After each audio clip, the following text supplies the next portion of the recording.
Ton approche de la lecture, la conception que tu vas avoir de celle-ci, va t'éclaircir sur le sectarisme dans lequel tu es ou dans lequel justement tu n'es pas.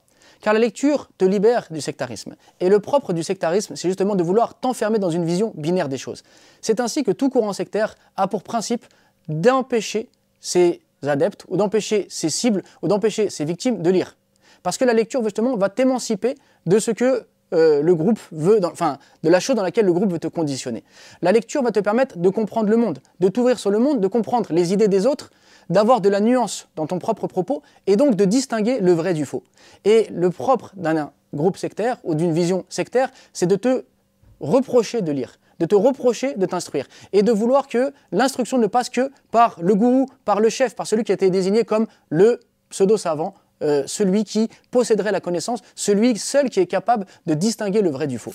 Alors, ça ne veut pas dire qu'on doit foncer tête baissée, qu'on doit lire tout, qu'on doit avoir une confiance totale dans sa propre intelligence, puisque la vérité a des signes, la vérité est une lumière, et il ne faut pas justement risquer de corrompre celle-ci en allant à droite et à gauche, et en piochant des informations, en picorant des informations qui fassent qu'après on ait une conception erronée de la vérité et que finalement on s'égare. Donc il faut être méticuleux et rigoureux et être conscient de son niveau et donc aller d'étape en étape vers la vérité. Commencer par les livres les plus simples jusqu'aux livres les plus compliqués. Mais il ne faut surtout pas se restreindre dans la lecture et s'empêcher de lire par peur justement de s'égarer. Non, il faut faire les bons choix dans la lecture, mais il faut aller vers la lecture. Parce que sinon, on a tendance à être sectaire, à voir le monde sous un prisme qui est totalement faux, et la culture, la connaissance n'est jamais un problème. Au contraire, être cultivé, avoir de la connaissance n'est pas un signe de laxisme. Car aujourd'hui, on entend des gens qui, au nom de l'orthodoxie, disent qu'il ne faut pas lire, dire qu'il ne faut pas s'instruire, de peur justement que la personne s'égare. Mais c'est l'inverse. C'est si on ne lit pas et qu'on ne s'instruit pas que l'on s'égare.